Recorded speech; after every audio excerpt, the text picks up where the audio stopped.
Hello and welcome to the show today.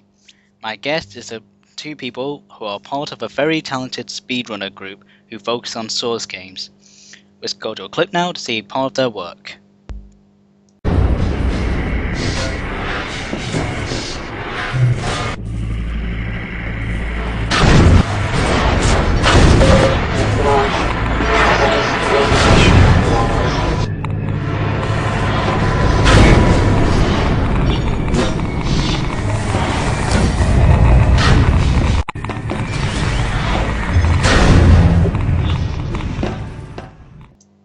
Just look at the talent in that people.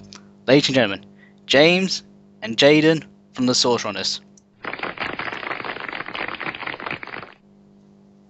Thank you guys for coming on the show. No problem. Jared, by the way. Okay. Okay. First question first. There's a lot of speedrunners out there. So what got you guys into the speedrunner thing? Well, for me, it just looked awesome. I remember watching like the Half-Life 2 speedrun. I only had Ep 1 at that point, but it just looked awesome bunny hopping along coast. That's my internet cut out.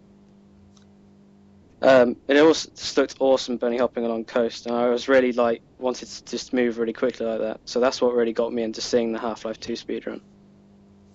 For me, it was just, I was following Half-Life 2 done quick when it was, commencing. It was almost over, and I said, wow, this would be really cool if I could help these guys. Except, way back then I really sucked, and I was really terrified of those guys. And now I'm the head admin. Anyways, so, I just started practicing, and I got bored of it, and then I just recently came back to it about a year ago. And, I actually joined up this time. But I thought it was friggin' awesome seeing, those guys bunny hopping, through coast, as typical said. And, waiting until later in the game to actually get a weapon. So, he skips the whole crowbar. I just thought the entire thing was impressive, and I was kind of getting tired of mapping.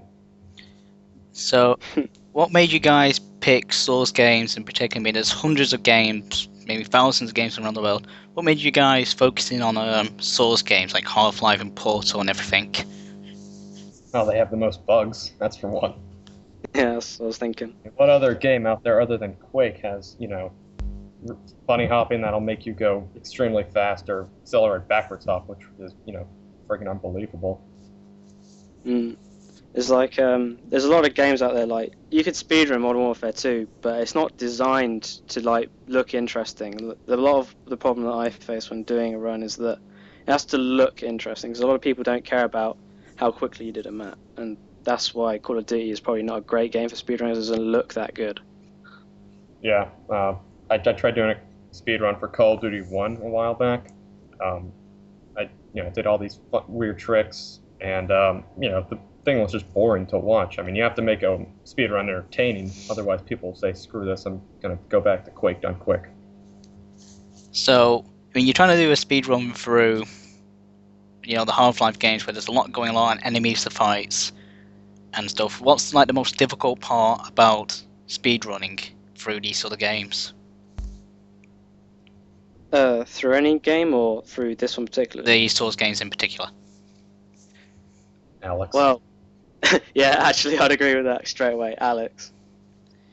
What sort of way does she slow you down with her dialogue, or? Oh, it's just the way that she was implemented. It's obvious. It's the best example I could give you is watch the very first Half-Life speedrun, the one that's done in half an hour, then watch the Half-Life 2 or Episode 1 speedrun, and 8 minutes, just devoted to that one cutscene for the first map in Episode 1. By that time, Spider Waffle was already on a rail. But I'd probably say the biggest part is, getting the segment itself. Just the sheer repetition of doing it over and over is probably my big thing. Now, as we saw in the clip, you use quite a lot of the environment to help you as well. Like I said, what we saw in the clip, somebody used a piece of metal, the gravity gun, and flung themselves up to a higher platform. I mean, how do you guys find these things to help you in the maps? How long do you spend scouting for these sort of things? Yeah, glitches. I'm sorry, go ahead.